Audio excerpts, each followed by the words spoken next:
Edward, thank you very much indeed. Next, Alex, would you like to go? Okay. Yeah.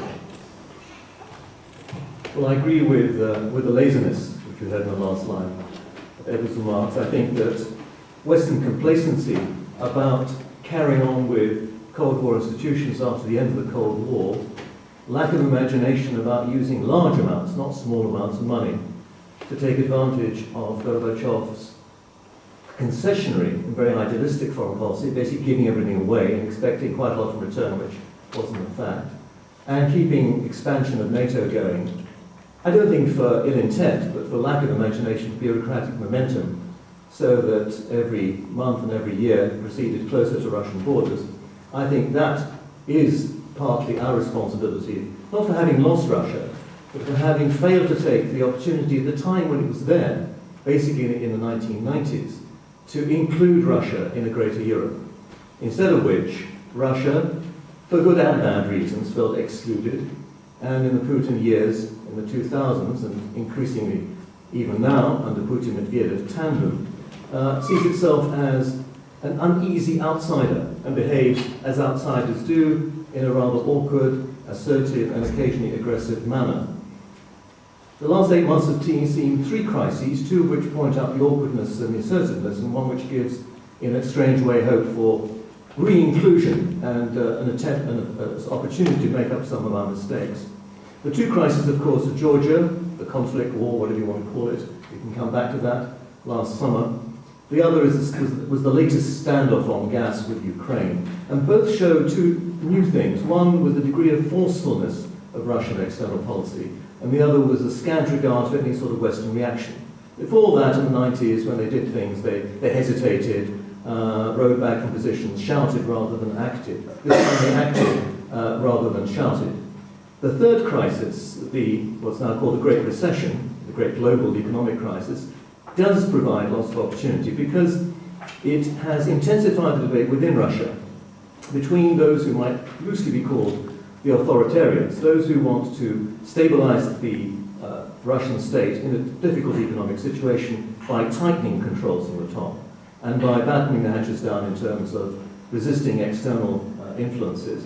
And the liberalizers, not the liberals. There are very few liberals left with any authority in Russia, partly as a result of disappointment with Western economic policies in the 90s. The liberals want to go in for what one might call a bit of quantitative political easing, to loosen things up a bit. Not because they're liberal-minded, but because they think the system will work more effectively if you allow a bit of easing, if you allow a bit of feedback, and if you take the heat out of possible social discontent. Now, I think that opens up an opportunity for us to do 2 things. One is to use George Orwell, since we're sitting here in some ways under his gaze, to use George Orwell's expression he used in 1944 when writing about our relationships with Russia, to do a bit of plain speaking. We've not actually been very good at plain speaking, despite NATO expansion. We've been inconsistent, in that way I agree with that to some extent, inconsistent in condemning things that Russia does and they're not really following through. And the latest example is re-establishing what appears to be full relations with NATO without actually Russia having met the undertakings of full withdrawal to pre-crisis positions. And the Russians were often surprised about the inconsistency. They'd live much better with consistency. But let's not make the mistake of thinking that tough-mindedness and further NATO expansion is to elicit the kind of response we want to see from Russia, a more reasonable regime, a more engaging, cooperative one.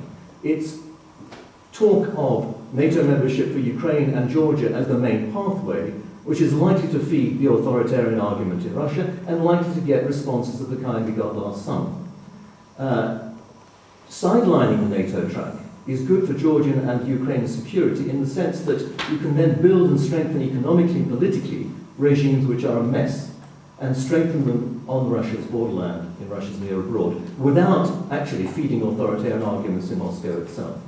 The other thing we can do is to take up the opportunity which Medvedev offered up last year, and I think is renewed again, so in London the other day, and in fact LSE this week, of a European security arrangement, a new kind of Helsinki, a pan-European dialogue. Now, this is usually dismissed as being empty, and indeed, in typical Russian style, it's a framework without content.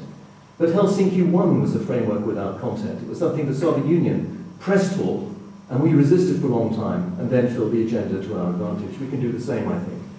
And the opportunity is there to talk about sovereignty, to talk about rules of the game, to talk about process. And I'll finish with one thing. The way to get back our moral authority, which I don't think we've lost in a major sense, but of course in a corrupt business sense, the way to make sure that moral authority in relation to the West is maintained is not to do a full frontal confrontation and criticize Russia again and again for not living up to democratic standards, for regressing from democracy, all which is true, but for actually doing something which is not seen by even the more liberal establishment as an assault on Russian culture and values, is to say, look, let's not talk about values and being more like us. That's arrogant. But let's talk about adhering to practices you think are acceptable. Rule of law, legal obligations, international law, and through an emphasis on practice, build what's often called communities of practice, which then build the basis for achieving community of values. So I think that the great European security community can be built through communities of practice, and we should start doing that right.